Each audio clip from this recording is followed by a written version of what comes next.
Hello and welcome to my easy to understand guide to tackling A-level Component 1 representation questions. A lot of people have been asking for this. Those A-level Component 1 representation questions are those big mark, 30 marks roughly questions, and the biggest marked question on the paper. Remember, there'll always be a comparison between an unseen and one of your set text. So here is my easy to understand guide about how to start looking at these questions, how to prepare for them, and how to tackle them in an exam situation. They are always going to be in section A. You will find representation questions potentially in component 2 as well, but in this video I'm just focusing on component 1 representation questions. They will always be approximately 30 marks. That could, go slightly up or slightly down, but what it does mean is that they are the biggest marked question on the component 1 paper. So that means they are the most important question for you to be able to tackle well. The other thing that you really need to remember is that it will always be an unseen text in comparison to a set text. So one of the set texts that you've studied, and I'll go through those in just a second, for section A, you will have to compare that to something that you give you in the exam.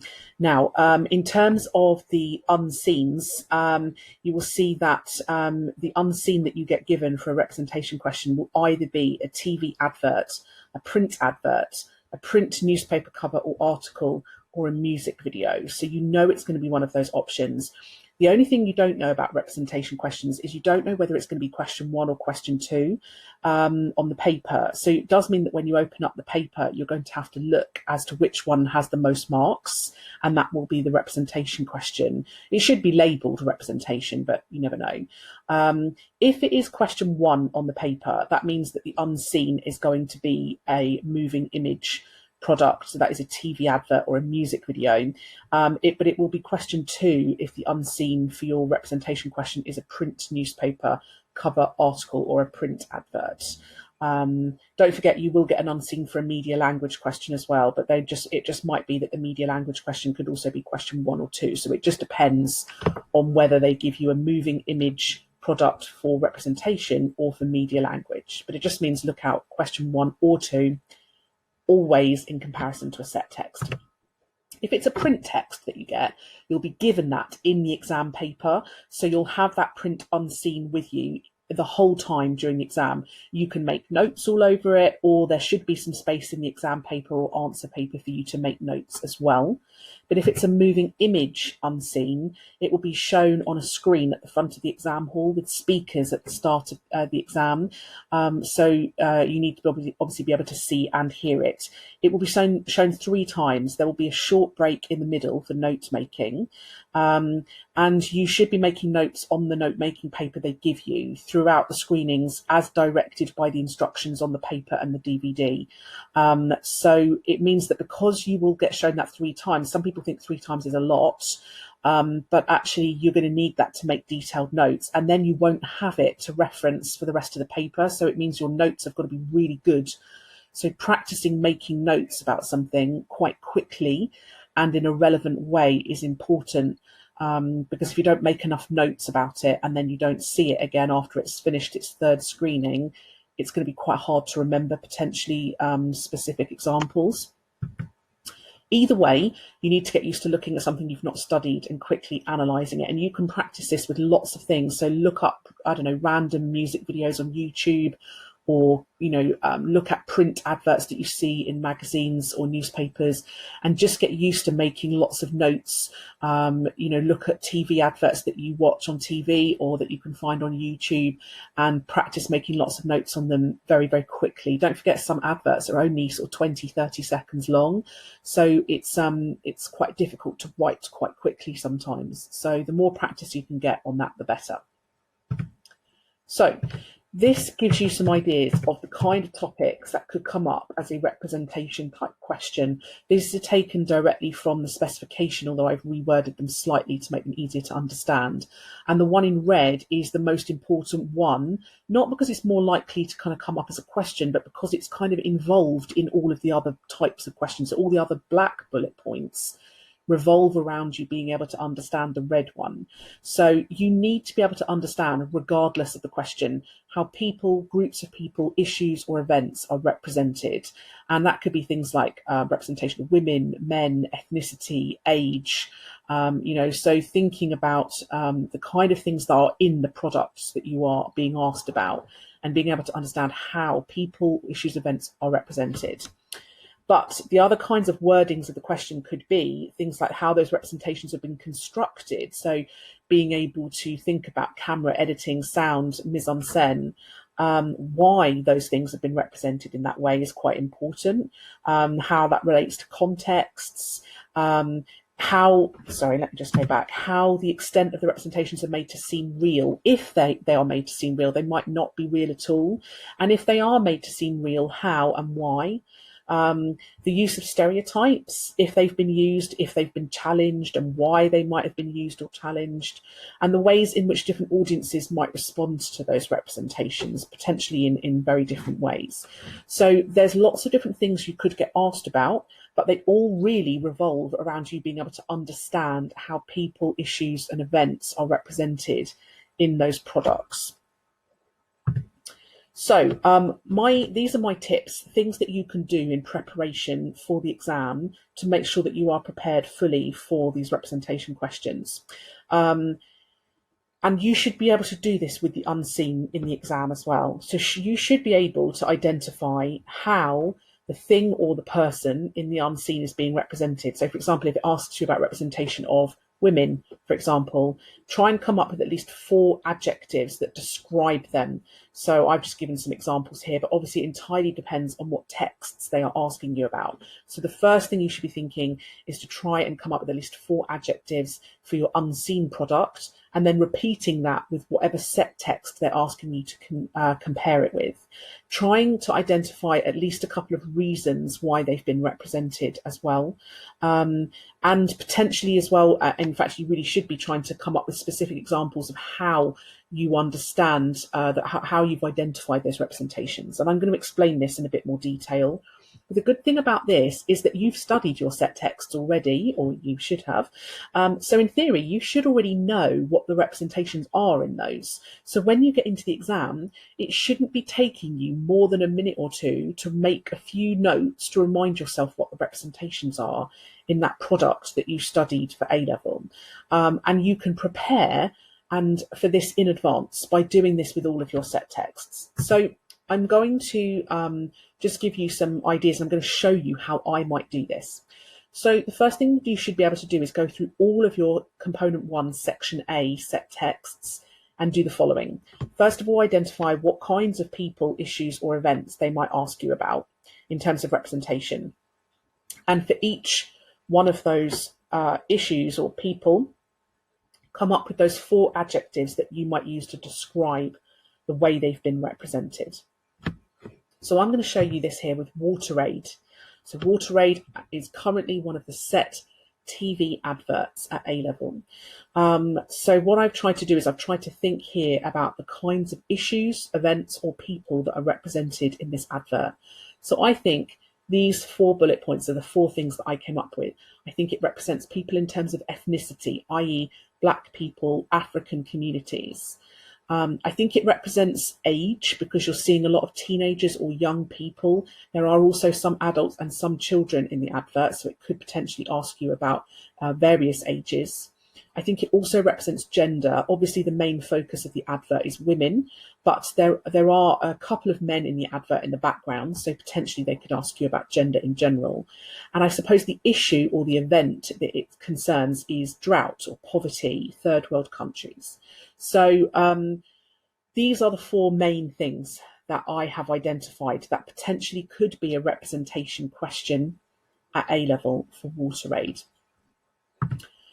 For each one of these bullet points, you should be identifying 4 adjectives that you would use to describe the way they've been represented. So 4 adjectives that might describe the way Black people or African communities are represented.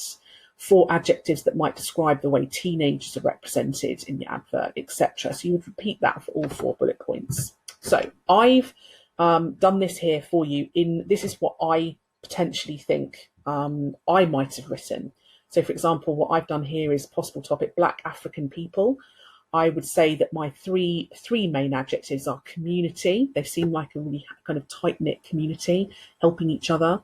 It seems quite positive representations, but I could also make an opposing point and say that they've been represented in kind of a third world way, i.e., they're living in drought, they need help, etc. Young people might be described in this advert as being quite mature or adult. They're taking on a lot of responsibility. They're hardworking. You're seeing them walking, a lot to find water, doing chores. You also see them as quite happy. And you also see them as being quite important because, Claudia is a young person. She's the focus of the advert. They're playing a key role in their community. So you can see that I've repeated this for representation of women and representation of drought or poverty as well. So I've got some adjectives, and these adjectives are going to form the basis of my paragraphs in an essay. Okay, so each adjective I could use as a separate point within a representation essay. Once you've done this, what you need to do is then start thinking about what evidence you are going to use from the advert that you would use to justify each of those adjectives. Because you are going to need evidence, specific camera shots, specific sounds or lyrics or specific angles or colours or costumes or editing techniques. So knowing your media language key terms is important. So what I've done here is I've just chosen the topic of women and how women are represented in Wateraid. I've got my 4 adjectives in this middle column, same ones that were on one of my previous slides. I think women are shown as domestic, quite independent, quite important, and happy. Okay, so these are my 4 paragraphs, and this is the evidence. So I think they're being shown as domestic, and the reason I think that is because I've seen shots of women washing clothes and fetching water. Okay, quite domestic chores. I think they're shown as independent because we're seeing shots of women without men in the frame, so on their own, not dependent on men to do these jobs for them, particularly because a lot of these jobs are quite physically demanding jobs. And we're seeing lots of long shots of Claudia on her own, isolated in the frame, so she doesn't need anyone's help. I think we're seeing women as being important. The camera tracks Claudia through the town or village, which makes her seem important. The majority of the shots are of women, and men are only seen in the background, which makes women seem important as well. And we get lots of close-up, low angles of Claudia, and that makes her seem important as well. And the reason that I think they seem happy is because the bright colours, the costumes, that adds positivity, lots of close-ups of smiling faces. The soundtrack, the song, diegetic song, is very positive and upbeat, and their body language seems happy as well. So this is my evidence that I would use in my paragraphs as well. Then what you would do is try and identify some reasons why people might have been represented in this way. So why have women been represented that way in Wateraid? So I've added in a 4th column here now. So I've still got my same bullet points from the previous slide. And then the 4th column here is my reasons. The reason why I think women have been shown as domestic in Wateraid is potentially because it reflects the cultural context of the fact that it's set in Africa. And in Africa, in particularly in the kind of areas where people are living in more poverty or drought, typically gender roles are split in a more traditional way, and women are still doing the vast majority of the domestic chores. So potentially that is one reason. There are other reasons you can come up with. These are not the only ones, but it's just these potentially might be the ones I might talk about in an exam situation. Also, I said that the reason why women might have been shown as independent is because they might be trying to appeal to a primarily female target audience. And those women might empathise with this idea or might want to feel independent. And it does reflect the fact that the Wateraid advert has been made in quite a modern context. So it's a reasonably recent advert. So showing women as independent reflects women's growing independence in society. Why might they have shown women as important? Well, again, trying to appeal to a primarily female target audience, and again reflects the modern context of the advert. Women want to feel important now. They don't want to feel marginalised like perhaps they did several decades ago. And why might they have made women seem happy? Well, if you have studied Wateraid, you should know But the charity Wateraid were trying to appeal to an audience who were desensitized by other more depressing, tragic charity adverts. People were represented in much more tragic ways, seen as very isolated, unhappy, unhealthy, poor, sad, etc. And audiences had become desensitized to it. They weren't reacting in the right way. They weren't wanting to donate money anymore. So Wateraid had deliberately created this more positive, happy representation to try and appeal to those audiences. So what I've got here is, let's say the essay was about the representation of women. I know my 4 points. I can use evidence in my paragraphs from the middle column, and I can give reasons as to why women have been represented in these ways.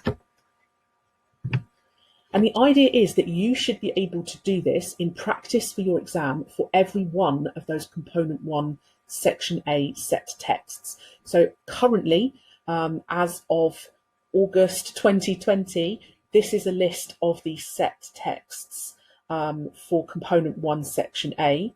So you should be able to repeat what I've just done for Wateraid for every one of these set texts. And that means that you are at least semi-prepared for any text and any topic to come up in the exam for a representation question. So in the exam, if they ask you about representation of women in Wateraid, you absolutely should not be sitting there going, right, let me think about Wateraid in detail. Let me think about how women are represented. What evidence would I use? Because that information needs to already be in your brain. It will save you time and you won't have to be planning. You can just be jotting down what's already in your brain, basically. So the more you can prepare for this, the better. The next task is obviously to practice doing the same exercise with unseen products and then getting used to doing comparisons.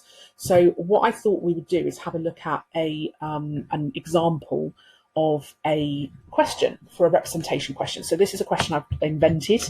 It's not from a past paper or anything. So let's pretend this is the question. Compare the representation of men in Kiss of the Vampire poster with a print advert for protein milk, which I'm going to show you on the next slide.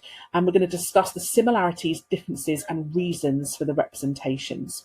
Okay, so it's Kiss the Vampire versus protein milk. So in the exam, you might want to start with the unseen, making some notes on it. So this is the advert you can see over here on the right. So you'll see it a little bit bigger in just a second, but you can see milk for real men. You've got the product down here, some information, and you've got a man here lifting up a car so this boy can retrieve his football.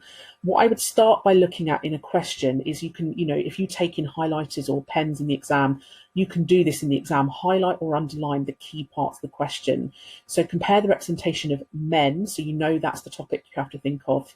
In Kiss the Vampire, so you underline or highlight what your set text is, and then make sure you know what unseen you're looking at, and discuss the similarities, differences, and reasons. Okay, so it's asking you to think about and do comparisons between the two. So if we start with looking at this advert, you can make notes in the exam by annotating on top of the advert, or you can use note-making paper that they should give you in the exam as well. It's up to you. But these are the kind of things that I would do. Remember, the first thing I said is to come up with 4 adjectives. How would you describe men? So I have said, I think he seems quite physically strong. He looks like a role model. He seems professional and he looks important. So I've got 4 adjectives. These are my 4 points about men for this protein milk, Maxi Milk advert. Okay, so once I've got my 4 adjectives, the next thing is to try and identify what my evidence is, like what particular parts of this advert are making me think of these keywords or phrases. So I've tried to outline this here. I think he seems strong because we can see him easily lifting up the heavy car. There's no sweat or strain on his face or body. And there's a use of the words strong. There's use of strong words like muscle and maxi. So there's use of words that make me think of strong things. I think that he seems like a role model because the boy is looking up at him in admiration, and there's the use of this real men slogan as though there's like a particular way to be a man. I think he seems professional because the shirt and tie, that always connotes professionalism. The fact that he's got a car and a house as well, it seems quite middle class, quite affluent, wealthy. So that makes him seem quite professional, successful. And he seems important again, the suit and tie. It's a kind of a low angle shot looking up at him. The boy looks up at him as well. And there's no women in the advert, which does suggest that men potentially are more important. Okay, so I've got 4 adjectives and several specific reasons as to why I believe he's represented, or men are represented in this particular way. Okay, so then what we need to think about is why. Okay, so then we need our reasons. Here's why I think this advert might represent men this way. I think the target audience is men. So obviously, men are going to want to see themselves being represented as important, professional, successful, etc. I think if the product is for building muscle, it's going to show an idealized representation to present men with an end result, i.e., if you drink this milk, this is what you could look like or be like. It makes an audience feel important and powerful, which is a great way of selling a product. The product is likely aimed at men who can afford the gym and protein supplements, and they're not cheap. And so typically that means the target audience are going to be perhaps a little more wealthy or middle class or aspiring to be that way, which potentially is why he's represented as quite successful professional. The use of the gender stereotypes, i.e. men being overtly strong, being able to lift a car, is a bit silly, but it adds comedy, and that can be quite appealing to an audience. And this use of a simple stereotype, men being very masculine and strong and brave and heroic, makes it easy to understand the message. This stereotype of boys being involved in football is very similar. It makes it easy to understand and recognise. So I've got lots of points there, and I've done that quite quickly for an unseen advert. Then obviously you need to go back and do the same thing for whatever it's asking you to compare it to. And in this question, it was Kiss of the Vampire. So I have here said, and remember the question was about men, so I've said that I think they're being represented as physically heroic, strong. Remember, that's very similar to the protein milk, Maxi Milk advert we've just looked at. The reason I think that, holding an unconscious woman, no sweat or strain visible. However, I do also think men are seen as victimised. In this one, we didn't see this in the unseen Maxi Milk advert, but we've got a man kneeling on the floor, his neck exposed, he looks wounded. This man looks as though he's trying to defend himself. So this is different, this victimised point. Whereas in the last advert we looked at, they seemed quite important and much more important than women because there were no women in the advert. This poster makes them seem kind of mostly equally important to women because you've got 2 men and 2 women. One man is standing, one is kneeling, and that's the same as women, or one is victimized, one is stronger. And although you could say more men are mentioned in this billing block down here, which does make them seem a little bit more important. But in general, there's more gender equality in this poster. And you could say that men are represented as aggressive, i.e. there's a woman in his arms, which you might interpret as being a victim of his. But I know some people interpret this differently. He is dressed in typical vampire attire and he does have fangs, which makes him seem quite kind of monstrous. So these would be potentially my 4 points for Kiss of the Vampire. And the idea is to then be able to think about those reasons. And the reasons, people are represented like this. It was made in the 60s. This was a time of a huge gender revolution. It reflects the context, men's fears of becoming less important than women or women becoming more important. It does reflect the genre or the product. Horror at the time often focused on male antagonists and female protagonists, but the male victim down here in the right, that would have been quite unique at the time, and that would have made this film stand out. So potentially that's why this has been used and why men have been represented in this way. Don't forget the target audience for horror is mostly male, so portraying them as strong and important would appeal to a mostly male audience. So I've got my reasons for Kiss of the Vampire as well. And I guess the idea is to make sure you're practicing your comparisons, and this is where you can use your English skills if you remember any of them from GCSE. The idea of being able to make comparisons. So you could talk about there are a lot of similarities in the way men are represented in those 2 products, but there are some differences, and here's why. Okay, so writing up your answer using these kind of comparative words, practicing those in paragraphs. And for a representation question, approximately 30 marks, you should be able to make, 4 or 5 good points, and write quite a reasonable amount in this time. So thinking about making, 3 points or so about Kiss the Vampire, 3 points or so about the Maxi Milk, along with introduction, conclusion, so quite a lot of writing. So, in summary, a representation question on component 1 will always be worth the most marks of the paper. It will always be a comparison question, and it will be an unseen product versus a set text. You should have at least 3, if not 4 or 5 points with specific evidence from both products. And you should be, no matter what the question, be including reasons for the representations and references to context, because that is what will get you those higher marks. And obviously how you write and what you write specifically about might vary depending on the wording of the question. So you will have to look at the wording of the question to work out exactly what they're asking you. But in general, as long as you do that technique I said about identifying 4 adjectives, at least 3 adjectives, maybe 4 adjectives, about how you would describe that kind of group of people or issue, then coming up with your evidence, then coming up with your reasons and repeating that for both products, that should help you structure some really good paragraphs in the exam. So that was my easy to understand guide to tackling A-level component 1 representation questions. Hopefully that was helpful. I'm going to try and do a similar video for media language soon, so you can check that out on my channel too.